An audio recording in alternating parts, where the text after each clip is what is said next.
Have you ever found yourself paralyzed in the dead of night, staring at the ceiling as if it held the answers to the universe's cruel jokes? Replaying that unjust moment from the day, that audacious remark from someone who barely matters, or the suffocating reality you cannot change no matter how fiercely you thrash against it. We pace in our minds like lost children, heart pounding, face flushed, running hundreds of simulations. Why does this exclusively happen to me? I should have annihilated them with that one perfect comeback. Before you know it, the dawn creeps in with its mocking gray light, and you must drag your exhausted, resentment-marinated body back into an unapologetic, uncontrollable world. Welcome to your sanctuary of mindfulness, where we decode the labyrinth of human existence. I am the philosophy goddess. Keep a warm cup of lemon tea close, sink into your most forgiving posture, and lend me your ear. Today, we delve into the abyss of our own making, our tragic, exhausting obsession with the uncontrollable, and the most fiercely elegant way to snatch back the reins of your life from a world that revels in its own injustice. First, do me a favor and stop prosecuting yourself. Your midnight rage and agonizing over the uncontrollable isn't a symptom of your inadequacy. It is a meticulously crafted biological heirloom. Millions of years of survival instincts are hardwired into your circuitry.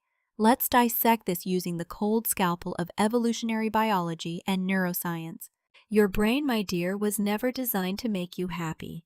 It was designed solely to keep you breathing. Imagine strolling through the African savanna during the primal era of hunter-gatherers. A rustle in the grass. Is it just the wind or a famished predator? Faced with this uncontrollable uncertainty, your brain had to assume the absolute worst. The optimistic, carefree cavemen were eaten. The anxious, hypervigilant, perpetually irritated ones who overreacted to uncontrollable threats, they survived. Congratulations, you are their genetic masterpiece. Deep within your skull sits the amygdala, an almond-shaped tyrant that functions as your body's hypersensitive fire alarm. When you face an unfair situation or a grievance you cannot physically fix, the amygdala slams the panic button. Cortisol and adrenaline flood your system, essentially paralyzing the prefrontal cortex, the part of you capable of logic, reason, and grace. Psychologists charmingly call this an amygdala hijack.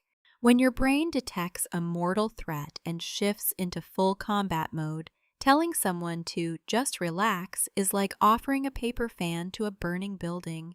The reason you couldn't sleep last night wasn't because you are weak. It was because your brain was frantically working overtime to protect you. It is not your fault. You were simply doing your best to survive. The tragedy, however, is that we no longer reside in the predator-infested savanna.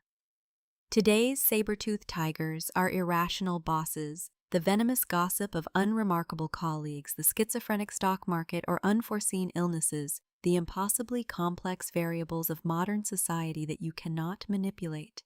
The very defense mechanisms built to protect your flesh have morphed into a sharpened blade, meticulously carving away at your own soul. So, how do we sever this agonizing loop?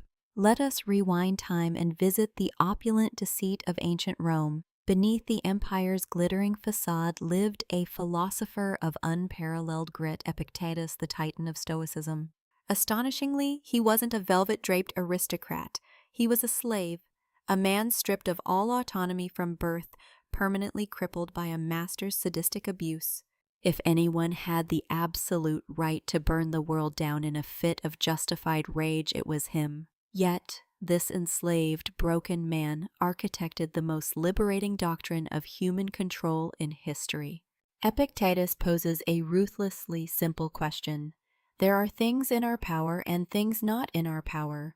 Where are you squandering your energy? His diagnosis is terminal for the chronic complainer. The opinions of others, the weather, the economy, the unalterable past, your misfortunes and illnesses, these are utterly outside your jurisdiction. The moment you try to bend them to your will, you willingly purchase a one-way ticket to your own personal hell. The only sovereign territory you truly possess, the one thing you can completely control, is your reaction and judgment to those uncontrollable events. Legend has it that as his master twisted his leg until it snapped, Epictetus remained utterly unbothered, stating, "You may break my leg, but not even Zeus can break my will." He realized with chilling clarity that external events do not torment us. It is our interpretation of them that builds our torture chambers. Rain is merely precipitation. The moment you declare, "This rain ruined my day," you have hallucinated an attack from the sky. A colleague's rudeness is a glaring billboard of their own character deficit, an uncontrollable external variable.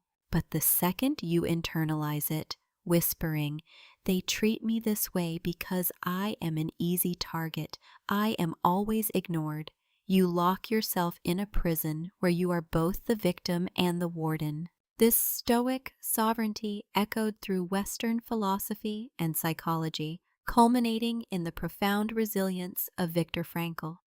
Stripped of his humanity in the Nazi death camps of Auschwitz, reduced to a tattooed number, he existed in a vacuum of utter powerlessness, never knowing if he would survive another day. Yet in that pit of absolute depravity, he unearthed the ultimate human freedom. In his seminal work, Man's Search for Meaning, he penned the immortal truth. Between stimulus and response, there is a space. In that space is our power to choose our response. In our response lies our growth and our freedom. The camp guards could pillage his clothes, murder his family, and starve his flesh, but they could never breach the sacred architecture of his inner space, his choice of how to react to their cruelty. Instead of succumbing to despair, he chose the reaction of handing his last crust of bread to a fellow prisoner and offering words of comfort. Confronted by a towering, uncontrollable violence, he preserved the one thing he owned, his internal dignity.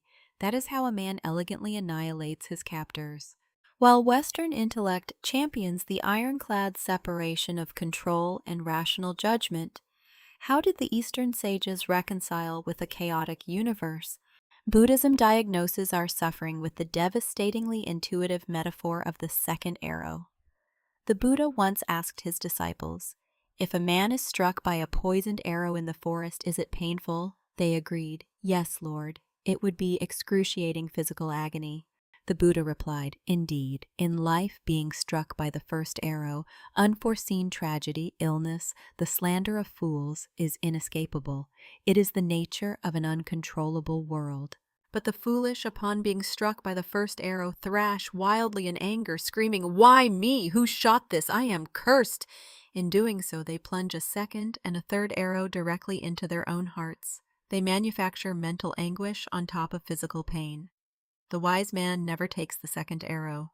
The reason you lay awake, tossing and turning, isn't because of the initial, uncontrollable offense. It is because of the hundreds of second arrows you relentlessly fire into your own psyche, using your fury over the unchangeable past as your bow. The true essence of karma is not some mystical cosmic vengeance. It is the inescapable law of cause and effect within your own mind. When you obsess over the malice of others and react with rage, that venom does not punish them. It becomes the karmic poison that sickens your own soul. Hating someone is akin to drinking poison and patiently waiting for the other person to drop dead, a remarkably foolish endeavor. Taoist masters like Laozi and Zhuangzi take this a step further, whispering a far more radical proposition. Drop the delusion of control altogether. Enter Wu Wei. Effortless action, surrendering to the natural order. Imagine being caught in a vicious rip current in the ocean. If you thrash against the water's uncontrollable wrath, determined to swim straight back to shore, you will rapidly exhaust yourself and drown. The ocean is a colossal, uncontrollable force. The only way to survive is, paradoxically, to go limp. Yield to the water, ride the current laterally, and eventually, the path back to the shore reveals itself. Confronted by the crashing waves of life's unfairness and injustice, we constantly grit our teeth and wage a bloody war against the tide. Taoist wisdom smirks and says, "Relax your jaw, stop resisting, and simply acknowledge the reality of the situation. You must unclench your suffocating fist before your hands are free to catch something new." And how do these cross-cultural threads weave into the profound spirituality of Korea? Look no further than the philosophy of Daesun Jinrihoi, which offers the sublimely potent concept of Haewon Sangsaeng, the resolution of grievances for mutual beneficence. Human history is a bloody tapestry of resentment. In a barren world where survival often dictates trampling another, an inescapable knot of unresolved bitterness, one grievance festers in the human heart. This grudge operates like a spiritual virus, transferring the trauma we endured onto the next vulnerable target, perpetuating a relentless cycle of misery. As long as you harbor the burning injustice of being wronged by an uncontrollable world, or the fury of remaining unrecognized, you remain a pathetic hostage to your own past. Haewon Sangsaeng is not some hollow moralistic lecture on playing nice and forgiving your enemies. It is a cosmic-level detox. It is the stark realization that if you do not untangle the festering knots of resentment within yourself, that very venom will assassinate your spirit and rot the vitality of everything around you. It is a declaration of supreme power. Even if an uncontrollable force wronged you, the absolute authority to dissolve that grudge, Haewon, and forge a path of mutual flourishing, Sangsaeng, belongs exclusively to you. The true essence of forgiveness found in Christianity and other Abrahamic traditions shares this exact unsentimental spine. Psychologists elegantly define forgiveness as giving up the hope that the past could have been any different. A terribly bitter pill to swallow, isn't it? We subconsciously cling to the delusion that they shouldn't have done that, or my parents should have been warmer, wasting our life force on a history that is violently unchangeable. Forgiveness is not a charitable donation to your abuser. It is the most magnificently selfish, holy act of salvation you can perform. It is you unlocking the door to the prison of the uncontrollable past and walking out. This is precisely why the American theologian Reinhold Niebuhr's famed Serenity Prayer continues to pierce the modern soul. God, grant me the serenity to accept the things I cannot change, courage to change the things I can, and wisdom to know the difference. Now I want you to stand quietly before the mirror of your own mind. Close your eyes and project the face of the person or the memory of the event that sets your blood boiling onto your mental screen. If Lofia's uncompromising sanctuary offered you a moment of clarity amidst your self-inflicted chaos, then hit subscribe, leave a like, and ring the bell to join our quiet, formidable alliance. Or by all means, clutch your hot coals and continue screaming at the rain. The weather won't mind, and neither will I. Until next time, keep your inner garden pristine and leave the fools outside the gate.